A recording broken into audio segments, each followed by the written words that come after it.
Good morning everyone. बच्चों, हम तुलसीदास जी द्वारा रचित कवितावली और लक्ष्मण, मूर्छा व राम का विलाप इसके 4 क्वेश्चन कर चुके हैं। तो चलिए डिस्कस करते हैं आगे के क्वेश्चन। क्वेश्चन नंबर 5 में 4 पार्ट दिए गए हैं और व्याख्या करें। ये व्याख्या वैसे तो हम सहप्रसंग व्याख्या में कर चुके हैं, लेकिन फिर भी रिपीट करते हैं। आप ध्यान से सुनेंगे। कै पाठ की पंक्तियाँ आप पुस्तक से देखते हुए ध्यान से सुनेंगे। मम हित लागी तजेहु पितु माता, सहे विपिन हिम आतप वाता। जो जनतेहु बंधु बन बंधु बिछोहु, पितु वचन मनतेहु नहीं ओहु। इस काव्यांश में श्री राम अपने भाई लक्ष्मण को मूर्छित देखकर शोकग्रस्त हैं। हनुमान लक्ष्मण के उपचार के लिए संजीवनी बूटी लेने गए हुए हैं, लेकिन अभी तक आए नहीं हैं। इधर सुबह होने को है, इसलिए लक्ष्मण जी की जान पर खतरा मंडराने का भय है। अतः वे भावुक होकर कहते हैं, कौन? भगवान राम। हे भाई लक्ष्मण, तुमने मेरे लिए बहुत त्याग किए हैं। तुमने मेरे लिए अपने माता पिता को छोड़ा और वन में चले आए। तुमने मेरे सुख के लिए जंगल के सभी कष्टों को सहन किया। धूप, आंधी, बर्फ सब कष्ट सहन किए। यदि मुझे पता होता कि वन में आकर तुमसे वियोग हो जाएगा तो मैं पिता के आदेश को मानने से इनकार कर देता। मैं वन में आने का संकल्प लेता ही नहीं। ख पाठ की पंक्तियाँ। जथा पंख बिनु खग अति दीना, मणि बिनु फनी करि बर कर हीना। अस मम जीवन बंधु बिन तो ही, जो जड़ देव जीवावही मोही। इस काव्यांश में श्री राम मूर्छित लक्ष्मण के प्रति अपना मोह और प्रेम प्रकट करते हुए कहते हैं, हे भाई लक्ष्मण, तुम्हारे बिना मेरी स्थिति बहुत दयनीय है। तुम ही तो मेरी शक्ति थी। जैसे पक्षीगण पंखों के बिना दीनहीन हो जाते हैं, जिस प्रकार मणि के बिना सांप और सूंड के बिना हाथी लाचार हो जाता है, उसी प्रकार यदि जड़ भाग्य ने मुझे तुम्हारे बिना जीवित रखा तो मेरी दशा भी ऐसी ही शोचनीय हो जाएगी, ऐसे ही दयनीय हो जाएगी। अर्थात भाव यह है कि भगवान राम कहते हैं कि हे भाई, मैं तुम्हारे बिना नहीं रह सकता, तुम्हारे बिना जीवित नहीं रह सकता। गय पाठ की पंक्ति। मांगी के खैबो, मसीद को सोइबो, लैबो को एक न, देबो को दो। यहाँ तुलसीदास जी स्वाभिमान और निडरता का परिचय देते हुए कहते हैं कि मुझे अपने संसार के बिगड़ने का कोई भय नहीं है। न तो मुझे किसी से कुछ धन संपत्ति और आश्रय लेना है, क्योंकि मैं तो मांग कर खाने में ही संतुष्ट हूँ। आगे भी मुझे काम धंधे की कोई चिंता नहीं है कि लोगों को खुश करता फिरूँ। मैं मस्जिद में सोकर भी संतुष्ट हूँ, इसलिए मुझे घर मकान जाति बिगड़ने का कोई डर नहीं है। मैं तो निश्चिंत हूँ, मस्त हूँ। कहने का तात्पर्य है कि तुलसीदास जी समाज को चेतावनी देते हैं कि मेरे बारे में जिसका जो मन करे कहे, मुझे किसी की चिंता नहीं। घ पाठ की पंक्ति। ऊंचे नीचे कर्म, धर्म अधर्म करी, पेट को ही पचत, बेचत बेटा बेट की। यहाँ तुलसीदास जी कहना चाहते हैं कि संसार के सारे कार्य व्यापार पेट की आग को शांत करने के लिए होते हैं।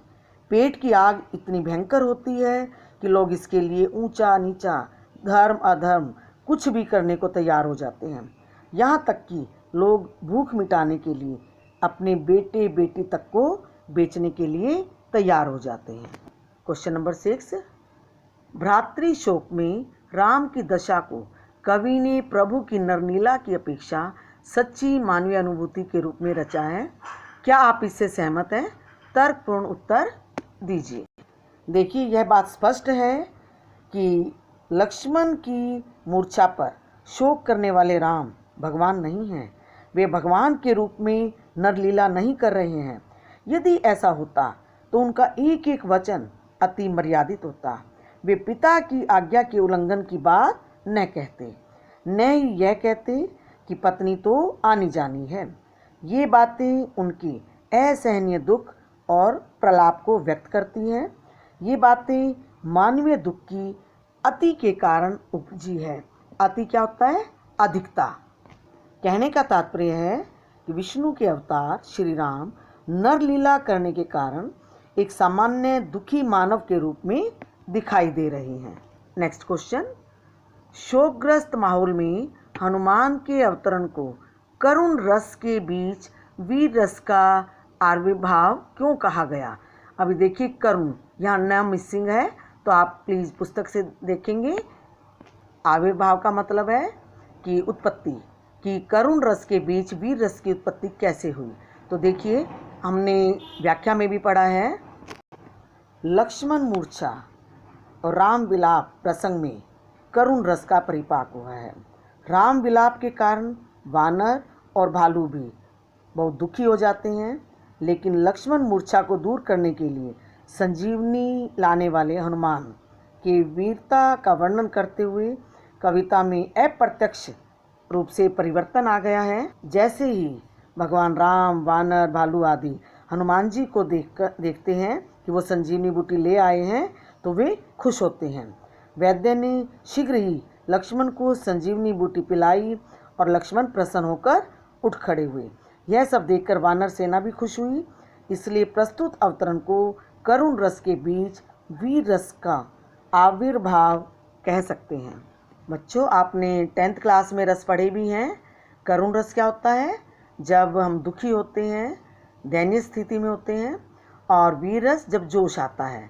तो लक्ष्मण को मूर्छित देखकर जब भगवान राम विलाप करते हैं, दुखी होते हैं, तो करुण रस है। और जैसे ही हनुमान जी संजीवनी बूटी लेकर आते हैं, लक्ष्मण उठ खड़े होते हैं इलाज के बाद, तो वीर रस, सब में जोश आ जाता है, सब खुश होते हैं, तो वीर रस। नेक्स्ट क्वेश्चन, हमारे सामने पंक्तियां आप पुस्तक से देखेंगे। जयहु अवध कवन मोहुलाई, नारी हेतु प्रिय भाई गवाई, बरु अपजस हेतु जगमाही, नारी हानि विशेष क्षति नाही। इन पंक्तियों से संबंधित प्रश्न है, भाई के शोक में डूबे राम के इस प्रलाप वचन में स्त्री के प्रति कैसा सामाजिक दृष्टिकोण संभावित है? देखिए, तुलसीदास जी समकालीन समाज और उस समय की परंपराओं से अधिक प्रभावित रहे हैं। यही कारण है कि उन्होंने राम विलाप प्रसंग में नारी के प्रति उपेक्षा भाव व्यक्त किया है। तुलसीदास के युग में भी पुरुष के अपेक्षा नारी की उपेक्षा की जाती थी। उसे पुरुष के बराबर दर्जा नहीं दिया जाता था। लोग नारी को असहाय, निर्बल समझकर उसका अपमान करते थे। इसलिए कवि ने प्रस्तुत प्रसंग भ्रातृ प्रेम को स्त्री प्रेम से अधिक महत्व दिया है। वे राम के मुख से यह कहला देते हैं कि नारी को खो देना भाई को खो देने से कहीं अच्छा है, क्योंकि समाज में पत्नी तो और मिल सकती है, भाई और नहीं मिल सकता। निश्चित रूप से कवि ने नारी के प्रति हीन भावना प्रकट की है। देखिए, इस कथन में यथार्थ अवश्य सामने आता है कि किसी पुरुष के लिए भाई और पत्नी में भाई का विकल्प कोई नहीं है। पत्नी का विकल्प हो सकता है, भाई चाहकर भी और नहीं लाया जा सकता। इस कथन से एक गहरा अर्थ और यह भी प्रकट होता है कि सामान्य रूप से लोग पत्नी अर्थात नारी को भाई से अधिक महत्व देते हैं। भाई भी अपनी भाभी के लिए जान देने को तैयार रहता है, जैसे कि लक्ष्मण ने सीता के लिए जान दांव पर लगा दी थी। देखिए, तुलसीदास जी के समय शायद जो है सोच इसी प्रकार की थी, लेकिन क्या आज हम यह अनुभव कर पा रहे हैं? नहीं। लक्ष्मण जैसे आदर्श भाई और भगवान राम जैसे भ्रातृ प्रेम की अगर हम बात करें तो शायद आज समाज में देखने को नहीं मिलता। बच्चों, आज का होमवर्क है कि क्वेश्चन आंसर आप अपनी नोटबुक में लिखेंगे और याद करेंगे। Thank you.